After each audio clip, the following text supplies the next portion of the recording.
You're listening to PopViews, views, reviews, and interviews. And now, here are your hosts, Ralph and Damien. So, what's the deal with this lady who is suing NASA, I hear, over moondust that was given to her by Neil Armstrong or something like that? Yeah, when she was like 10 years old, I guess her father worked with Neil Armstrong. I forget what business it was, or it's aeronautical. They were both in a same club for aeronautics. Okay. Excuse me. Yeah, so her father brought it home to her with a little note signed by Neil Armstrong and everything, and she had forgotten about it. Yeah. Came across it 5 years ago. So the deal is that NASA is trying to sue her, or she's trying to sue NASA to keep it? Well, she's trying to sue NASA because NASA has a habit of anything that is from lunar material is their property, and it's not private people are not allowed to own Well, it. and that's my question: is where does he get off just like giving this stuff away? I mean, he's just the worker. That's like if you took a product from your work and just gave it to somebody because you happen to work there. You know, I agree, but also, what makes us think that we own that they own everything that's lunar? Well, I guess because they got it. They got it. Yeah. It's their money. I guess if we went up and got something ourselves and it was lunar, I guess they couldn't really take it away. Well, right. But that's not the case. The case is that NASA paid for the lunar landing, if it happened at all. Check back to prior podcasts. Yeah, and like you said, it was not his to give away. The other question is it real? Well, yeah, that's the other big question. Could be sand out of the Nevada desert, actually. Well, they've tested it. They've done this. Scientists have done 2 tests on it, and one of them says it could be moon stuff, lunar debris, but there's also Earth debris mixed in with it. No, okay. So what they're saying is that what they think happened is it's the dirt and stuff when the astronauts came back and they vacuumed off their suits. It's a combination of some Earth material and our material, and that's why it's showing that. Weird. I don't know. But my other question is, why do they want it back so badly? It's not as though they don't have a ton of this stuff, Right. Well, and we're just talking about it's a little bit of like dust, right? It's a little vial, those little small blood vials, those size filled. It's not even full. It's like maybe 2/3 full. So why do they want it back so badly? I mean, because it's theirs, and you know how the government is. Oh yeah, well maybe that's it. Yeah. But I can understand in the beginning when they started in the beginning. Doing and bringing back stuff from the moon, they didn't know what was in it, what could have happened to people, how it would affect things. Right. Now they know it's not going to hurt us. Yeah. No big deal. So that kind of makes me like, why? Maybe they don't want us to find out that there's no such thing as real Earth dust or moon dust. Yeah. See, but that's my question here. Is I mean, really, that's what it comes down to. I'm betting that it's because we have probably never landed on the moon, and they don't want that discovered. But that's just me. Maybe I'm kind of a flat earther where it comes to that. But I'm thoroughly convinced we never landed. Well, a lot of people are saying I've seen a new theory now that's going around, and it kind of makes sense that we actually did land on the moon, but we didn't film it. Okay. So Kubrick was brought in to simulate it so that they would say we landed on the moon and have proof of it. But we actually did land on the moon. It's just we don't have actual video of it. Yeah. Okay. New one I saw just a couple of days ago. I thought that was kind of an interesting new twist on the old conspiracy theory. Speaking of the Nevada desert, let's get on and talk about something else that's happened. What is his name? Joshua P. Oh no! See, I should have taken some notes here. First of all, I wanted to say real quick too on the moondust thing. It might be because of the money. There's big money in moondust. Back in 2017, are they selling it? Well, back in 2016, Chris McEwen, she bought a lunar sample from a government auction for $955. Okay. Then they find out that the bag that she had was actually Neil Armstrong's bag. and it still had some dust left in it. They decided they were going to sue her and get it back as property, not for the dust, but because it was actually a relic that they were supposed to have gone. This was another gift from Neil Armstrong. No. She bought this at a government auction. Oh, I see. So if she purchased it from the government auction, right? Why is it that NASA is turning around and trying to sue her to get it back? That's the question, and that's why she ended up not losing it. They actually, the government or the courts decided in her favor. But the thing is, she bought it for $955, was tested, it was shown to be real. NASA wanted it back because it was Neil Armstrong's. She wins, so she goes over to Sotheby's auction and auctions it off for $1.8 million. Oh, wow.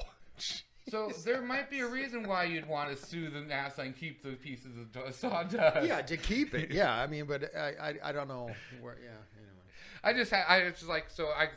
Of course, like a lot of other subjects we talk about, greed. Yeah. So anyway,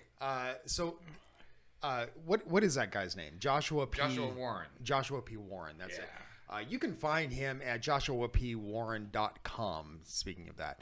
Anyway, this guy, I don't know if he's a local here in Vegas or not, but he discovered that just north of Vegas, between here and up by Groom Lake, Area 51, but closer to Vegas, actually.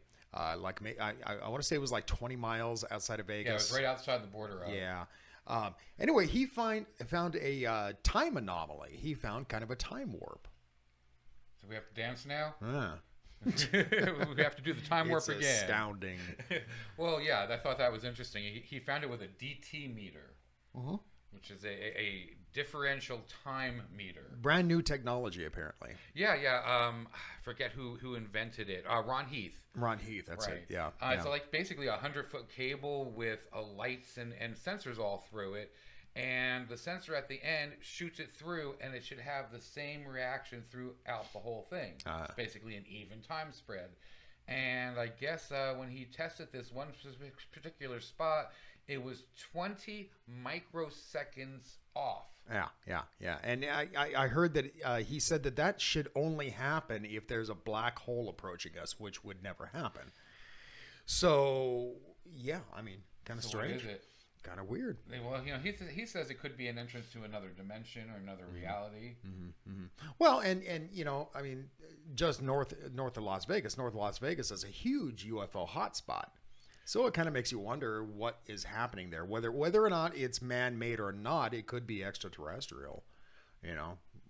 Or it could be interdimensional or multi-universal, or there's so many things it could be. It's just interesting that he actually found something. Dude, I really want to go running around here sometime with a video camera, for the show and videotape some of the weird things that are going around here. Like, for instance, like the Devil's Hole. Yes. Have you heard about that? I think they still won't let people down there. And granted, it's probably because it's very dangerous, but they also say that there's still debris from a UFO crash down there, and so they don't want that discovered. Yeah, you never know. Who knows? Yeah, but I mean, there's so many weird things around the Las Vegas area. There is, and when I was looking into this particular thing, I went to his site, and there's a lot of little things like around this area that I didn't know about that I'd like to go explore. So I'm with you. Like the Devil's Hole is one of them. That and ghost towns, and there's a working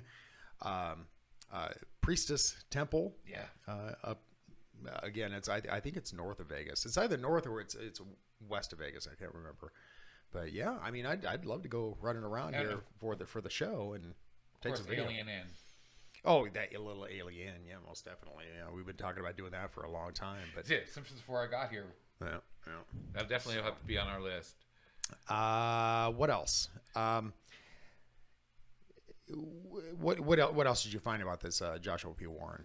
Well, not much, except for that I found him very interesting. He's one of those people I think I'd like to see if we can get on the show and maybe talk to him. Yeah, because most definitely. He's done a lot of things, everything from this to UFO studies to paranormal to even, what do you call it? What's the doll's name? Robert? Robert. Yeah. Folks, if you follow that show with Jack and Ozzy Osbourne, you'll find that Jack is continually tormenting Ozzy Osbourne with this doll by the name of Robert. Anyway, evidently it's a real thing, and it's supposed to be possessed. Something kind of like Annabelle. Right. And Ozzy is terrified. If you've never seen the show, it's worth watching it just to see him freak out over this stupid little doll. Well, the more I learn about this doll, the more I don't blame him. Yeah, My God, it's maybe we'll have to do a little show creepy on that one too. I mean, don't you ever bring Annabelle in here, because I'd have issues with that. I think I'd have the same issues with this Robert doll that's too. Why because I left that head sitting over there in Maine. Yeah, no doubt. I'm glad you left that there. We'll have to talk about that sometime too. Ralph had this ventriloquist head. Ventriloquist doll head, and he had it sitting on the pylon, and it was I swear to God, it was possessed. It was seriously haunted. Many people have seen it turn. Well, nobody's ever seen it turn. Nobody's ever seen it turn. Actually witnessed it turning. It was always like, you're looking at the thing, you turn away, you look back, and suddenly the head's turned around or something like that. Right, because especially when certain people did not like it, so they would come in and they turn the head around so it was facing the wall. Yeah. Not looking at you because they were kind of freaked out by it. And then next thing you know, it's staring right at you. And no one's gotten up out of the seats. Yeah. And it's staring at you. It's kind of strange. It even growled at somebody once. Oh, really? I didn't know that. Yeah. And I swear, I've had this thing since I was probably about 7. And I swear it was bad luck. I really do. Yeah. Because it was the way it was, and so many people didn't want it, and I didn't just want to throw it away because what happens when you throw away cursed objects and stuff. Yeah. That never works well. Burning it with stuff like that. So I didn't know what to do. So I kind of let the family that I was living with adopt it. Unknowingly, it's sitting in the closet way in the back, and yeah, I kept threatening Kat actually that I would mail it to her. Yeah, she was going to get it when I died. So anyway, we were talking about UFOs a little earlier, and one of the things I find interesting is that I was reading an article, and it was from a guy that is a researcher for MUFON, the Mutual UFO Network. Right. And he was saying that since 2010, the number of reports of UFOs are declining. Right. And it seems weird to me. It seems weird to me that that's happening when everybody and their brother now has a smartphone with a camera capability. So, I mean, you'd think that the reports would be coming in more and more and more often. But on the other hand, maybe it's harder to hoax these things now with the digital technology that these cameras have. It kind of makes you wonder. Yeah, or that everybody's too busy looking down at their phones to look up in the sky and notice anything. I think that seriously, I think that that's entirely possible. I mean, because everybody. You walk down the walk down the street. Go down Fremont Street, and Fremont Street. I mean, there's so much to look at, and what are people doing? They're staring down at their phones. Half the people are looking at their phones. They're either staring down at their phones, or they're taking pictures with their phones, or taking selfies. I mean, it's.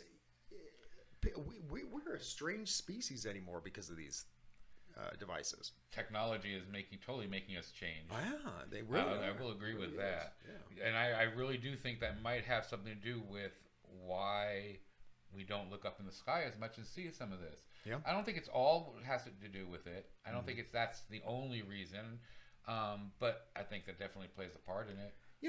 I can't say that I'm not one of these people. I do. I'm kind of glued to my phone, but not all the time. And I think that that's one of the reasons. I'll go out on my back patio, and I'll have a cigarette. And while I'm out there, I might check my phone but I'm done with it within about a minute. I'm just I'm not one of these people that lives on the phone.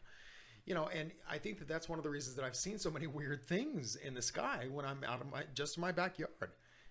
There's some strange shit here in Nevada. It's everywhere there is. And I think that it's I see these things because I happen to be looking up.